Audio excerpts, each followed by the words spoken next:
우리가 읽은 신명기 5장에 보면요, 신명기 5장에는 10계명이 나옵니다. 10계명.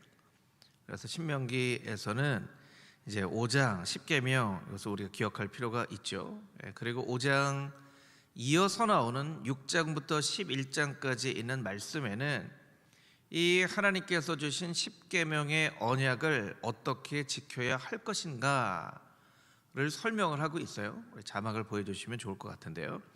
그래서 하나님의 언약을 어떻게 지켜야 할 것인가에 대해서 6장과 또 7장에서 11장이 다르게 설명이 되고 있는데요. 6장에는 이스라엘은 들으라, 이스라엘아 들으라, 쉐마라고 하죠. 쉐마.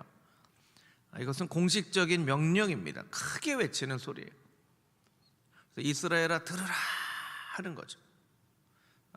네, 하나님 여호와는 오직 유일한 여호와의 신이 마음을 다하고 뜻을 다하고 힘을 다하여 내 여호와를 사랑하라. 이 신명기 6장의 쉐마가 유대인 교육의 핵심입니다. 핵심.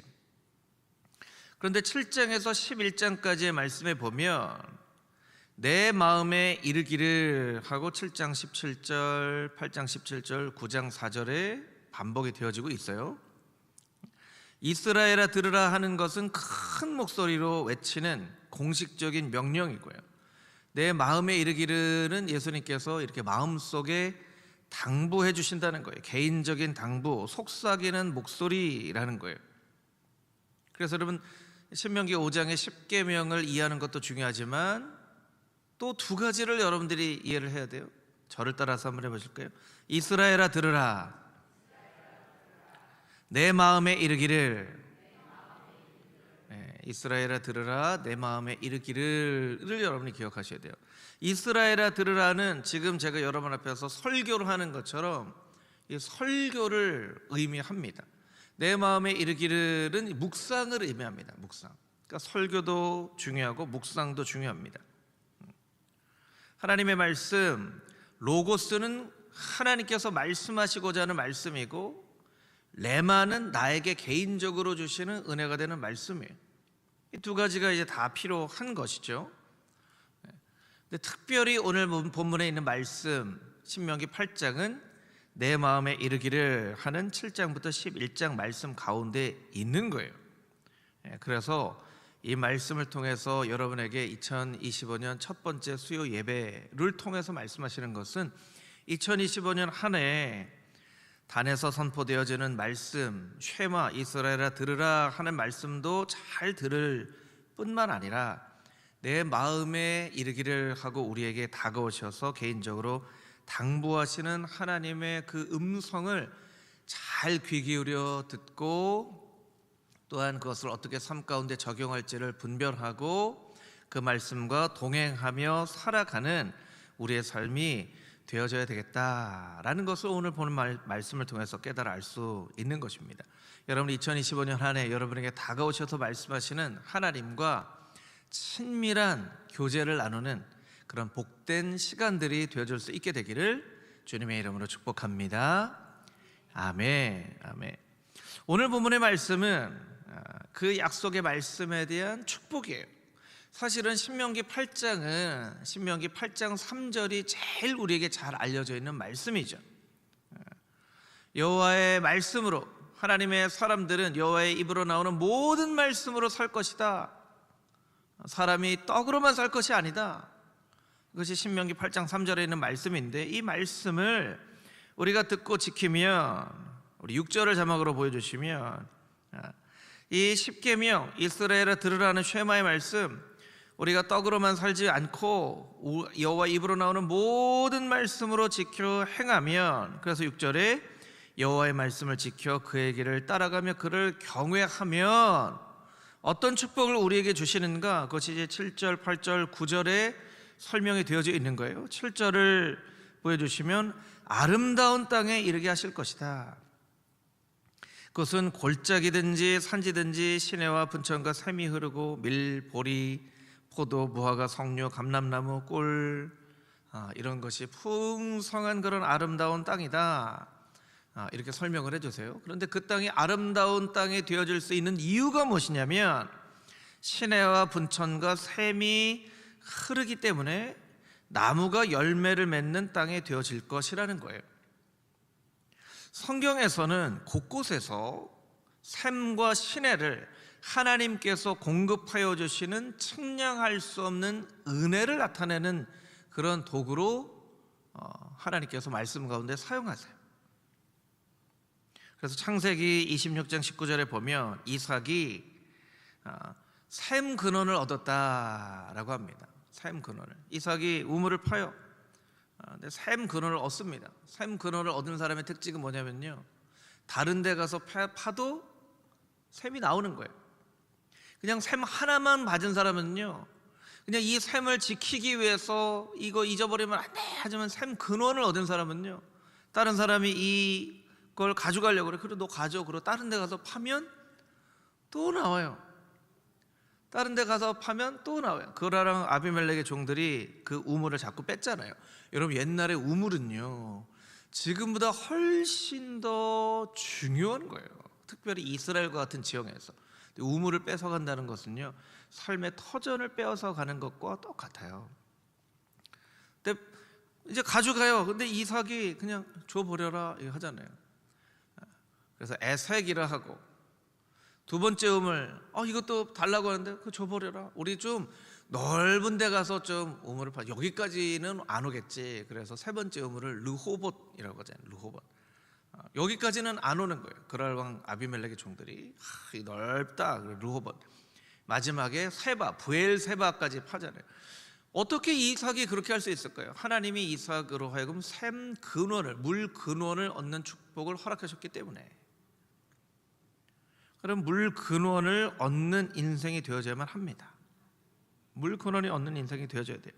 이사야 41장 18절 말씀에도 이런 말씀이 있어요. 제가 한번 읽어보겠습니다. 내가 헐벗은 산에 강을 내며 골짜기 가운데 샘이 나게 하며 광야가 못이 되게 하며 마른 땅이 샘 근원이 되게 할 것이며.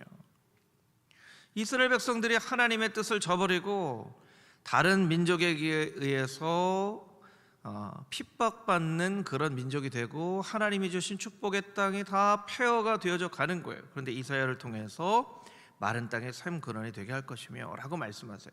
근데 이런 말씀 가운데 우리가 가장 중요하게 여길 수 있는 말씀은 예레미야 말씀이죠. 예레미야 2장 13절 말씀인데요, 이 말씀은 우리 같이 한번 읽어보도록 하겠습니다. 시작. 내 백성이 두 가지 악을 행하였나니 곧 그들이 생수의 근원되는 나를 버린 것과 스스로 웅덩이를 판 것인데 그것은 그 물을 가두지 못할 터진 웅덩이들이니라. 아멘.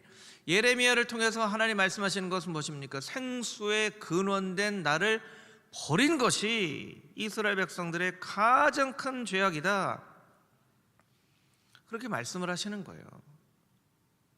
우리는 살아가면서 자꾸 현상을 바라보는 것이 아니라 본질과 우리 인생의 샘 근원이 무엇인가, 샘의 근원 대신, 축복의 근원 대신 하나님을 우리가 묵상하며 예배하며 동행하며 살아가야만 한다라는 거예요. 여러분, 사실 이스라엘 백성들, 지금 두 번째 율법을 듣는 이 신명기의 말씀을 듣는 이스라엘 백성들은 다 광야에서 태어난 사람들이죠. 그러니까 여기에서 이야기하는 것들을 실제로 본 적이 없어요. 밀, 보리, 포도, 무화과, 석류, 감람나무, 꿀, 이게 다 본 적이 없어요. 맛도 맛본 적이 없어요.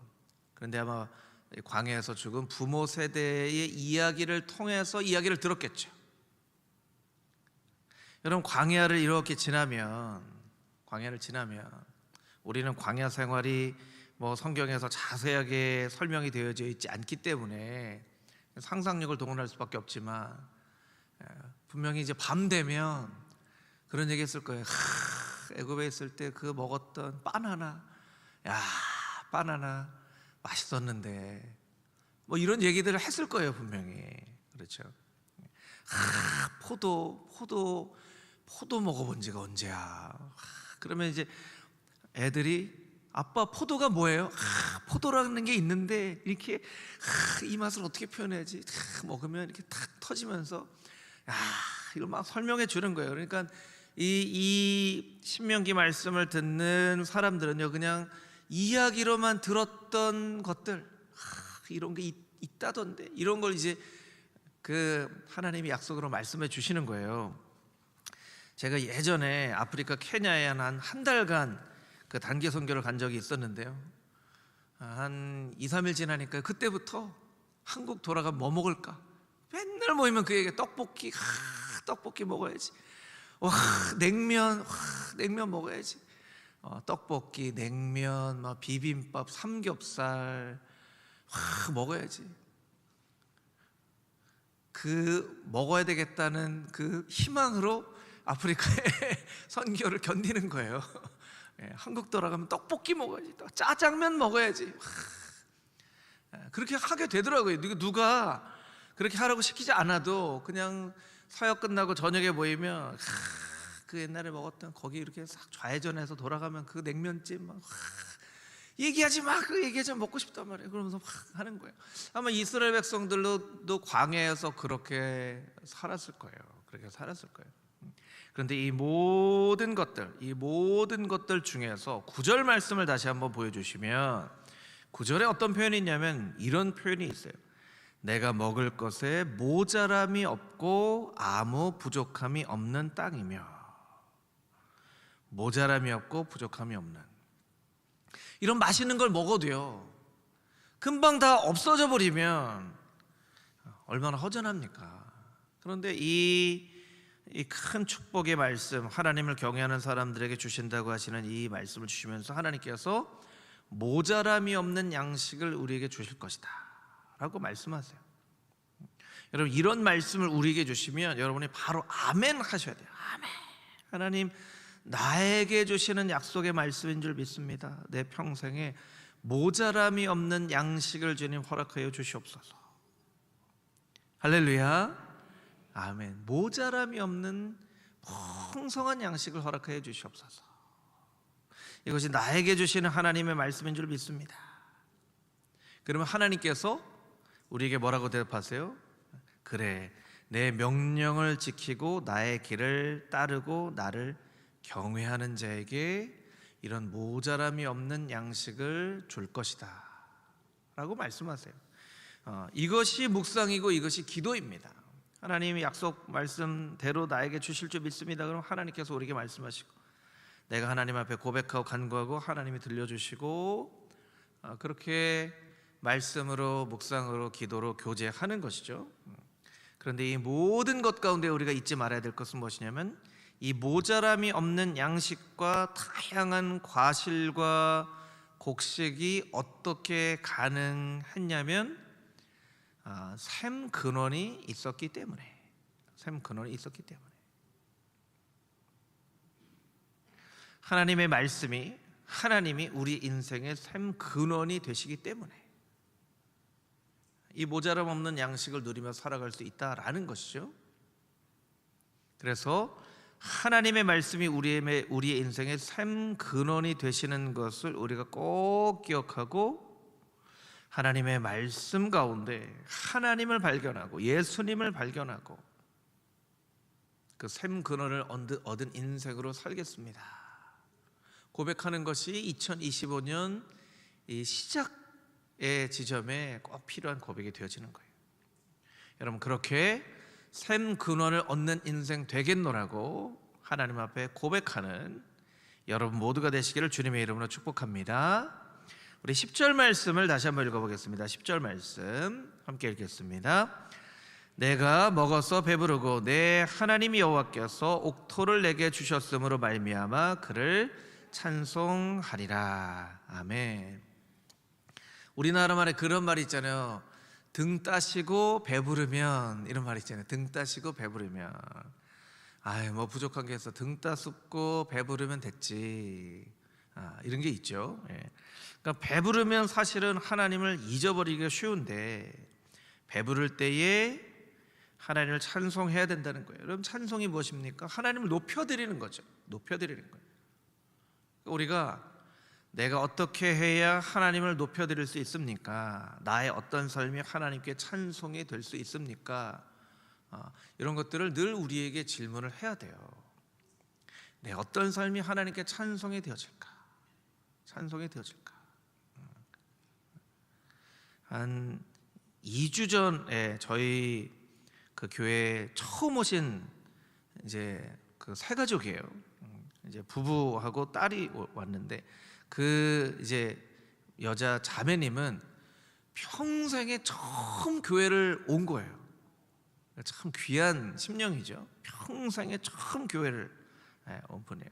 근데 이분이 저한테 얘기하는 거예요. 목사님, 그러니까 이제 아내는 평생에 처음 왔고, 이제 형제님은 이제 뭐 중고등학교 때라 열심히 섬기고 막 뭐 드럼도 치고 막 했는데 지금은 이제 교회 안 다니다가 이제 전도를 받고 이제 온 거예요. 근데 그분이 탁 얘기를 첫 하는 얘기가, 목사님, 원수를 사랑하라고 하셨는데 원수를 사랑 안 하면 천국 못 가나요? 왜냐면 원수 같은 사람이 있더라고요. 원수 같은 사람이 누구냐면 자기 직장 상사인데요. 직장 상사가 교회 열심히 다니는 사람인데 회사에서는 그렇게 나쁜 짓을 많이 하는 거예요. 그러니까 그 직장 상사를 보면서 저 원수 너무 밉고 하는 거예요. 그런데 원수 사랑하러 했는데 원수 사랑 안 하면 지옥 갑니까? 딱 교회 처음 오자마자 저한테 그걸 딱 물어보더라고요. 우리의 힘으로는 사랑 못합니다. 하나님께 은혜를 달라고 같이 기도합시다. 그렇게 나눴는데, 여러분, 교회 열심히 다닌다고 하면서 회사에서 나쁜 일만 정말 열심히 하면 그게 하나님께 찬양이 될까요? 찬송이 될까요? 찬송이 안 되죠. 찬송이 안 되는 거예요. 근데 생각보다 그런 사람들이 많아요. 생각보다 그런 사람들이 많아요. 크리스찬이라고 하면서도 세상 속에서는 나쁜 일을 너무나 많이 하는 사람, 찬송이 되어지지 않는 것이죠. 그래서 우리가 하나님, 나의 삶이 하나님께 찬송이 되어지기를 원합니다. 늘 그런 생각을 해야 됩니다. 오늘 설교의 제목은요, 사실은 여러분들에게 소개해드릴 한 가지 책인데요, 그 이미지로 있으니까 크게 이미지로 좀 보여주면 좋을 것 같아요. 골짜기의 샘이라고 하는 책이에요. 제가 연말에 막 정리하고 책을 한 100권 넘게 버렸다고 말씀드렸잖아요. 그 중에 이제 발견한, 작년에 제가 선물로 받은 책인데 365일 묵상하는 묵상책인데요, 너무나 귀한 책을 제가 귀한 책인지도 모르고 그냥 있었더라고요. 이 책은요, 사실은 그 1800년대 말에 120년도 훨씬 전이죠. 골짜기의 샘이라고 하는 책인데요, 이미지를 내려주셔도 될 것 같아요. 1800년대 말에 미국에 어떤 일이 있었냐면요, 막 학생 부흥운동이 있었고 막 선교가 아주 뜨겁게 타올랐던 그런 때가 1800년대 말이에요. D.L. 무디가 막 전도하고, 지금은 평택대학교가 되어진 피어슨 대학교를 세운 아더 피어슨 그런 교수님이 막 1900년이 될 때까지 예수님 다시 오려면 어떻게 해야 되냐, 막 전도가 엄청 뜨겁게 불타올랐던 그때에 한 여인이 예수님을 만납니다. 예수님을 만나요. 레티 카우만이라고 하는 사람이에요. 이 책의 저자이고요. 레티 카우만, 이 사람이 예수님 만나요. 그리고 자기 남편을 전도해요. 그리고 열심히 전도를 하기 시작합니다. 열심히 전도를 했는데 보니까 70명쯤 전도를 했어요. 근데 하나님께서 이 여인에게 무슨 생각을 주셨냐면, 복음 없이 살아가는 사람들에게 복음 전하는 그런 마음을 주셨어요. 그래서 이 사람이 선교단을 만듭니다. 그래서 전신기사 선교단, 영어로 보면요, 텔리그라퍼스 미션 밴드예요. 그러니까 아마 그가 전도했던 사람은 예전에 전보 있잖아요. 텔리그래프는 이제 전보거든요. 전보, 옛날에 전보 쳤잖아요. 전보 기억나시는 분 있을 거예요. 이 전보를 쳤던 사람들이 대부분 많이 있었던 것 같아요. 직장에서 막 복음을 전했나 보죠.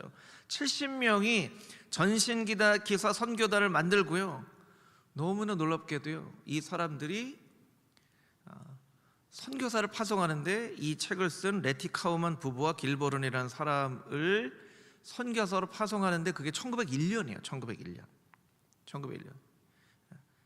125년 전이죠. 그래서 일본에 와서 이 사람들이 동경 성서 학원을 세웁니다. 사진을 좀 준비했는데요, 사진을 좀, 동경 성서 학원, 지금 있는 그런 학교예요. 다음 동경 성서학원이라고 쓰여 있죠. 이게 이제 125년 된 이 성경학교예요. 일본에 세워진. 그래서 여기에서 이제 복음을 막 전합니다. 그때 이제 한국에서 일본에 유학 간 유학생들이 이 동경 성서학원에서 예수를 만나고 이제 목회자가 돼요.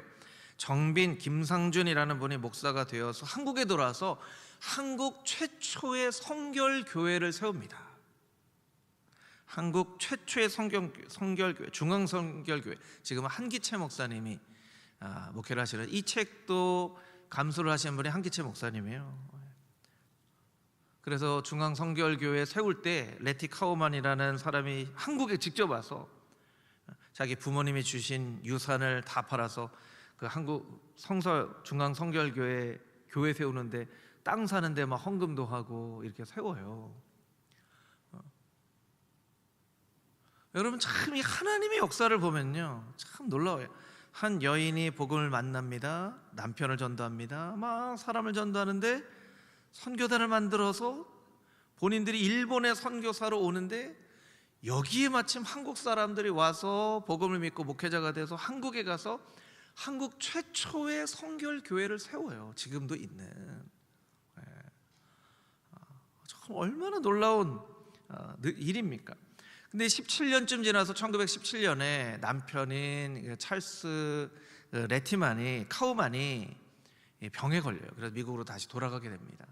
아내가 병에 걸린 남편을 좀 격려하고 축복하기 위해서 매일매일 편지를 쓰는데, 그냥 편지가 아니라 성경에 있는 말씀, 깨달은 은혜를 가지고 이렇게 매일매일 편지를 쓴, 그걸 모아놓은 책이 이 책이에요. 125년 전에 쓴, 남편한테 남편 힘내라고, 당신 힘내 하면서 쓴 글인데요.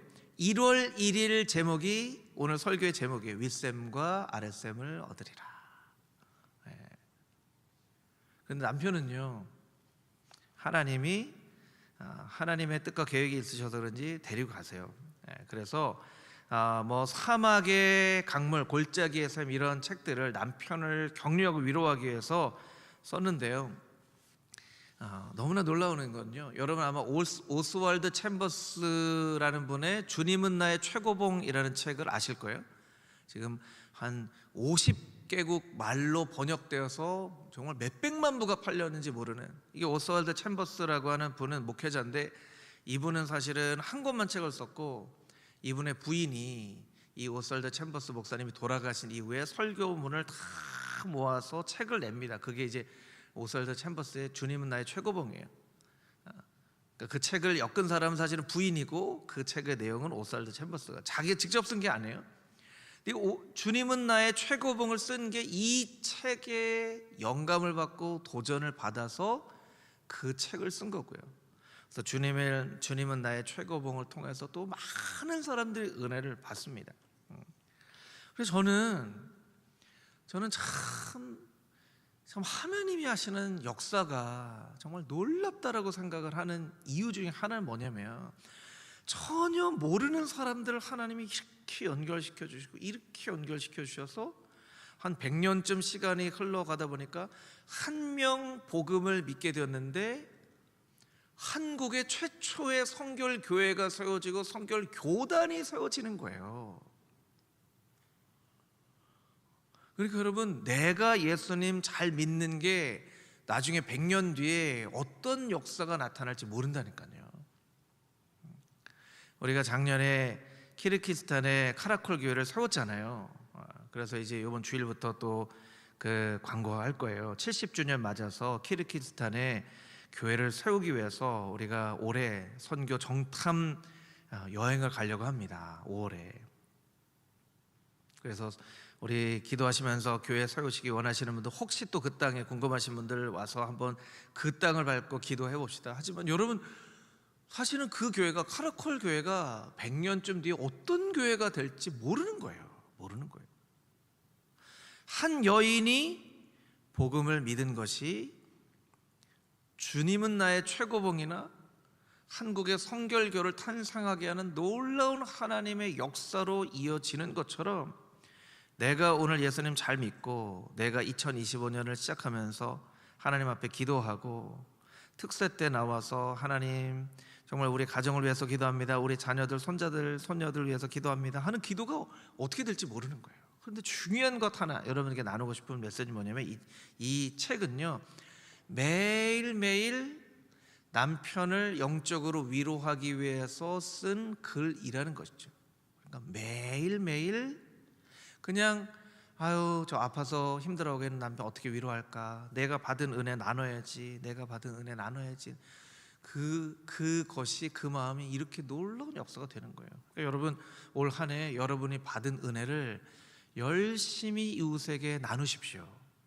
열심히 이웃에게 나누십시오. 그러면 그 사람에게 있어서, 어떤 사람에게 있어서는요, 여러분이 나눈 은혜가 샘 근원처럼 역사할 수 있다는 거예요.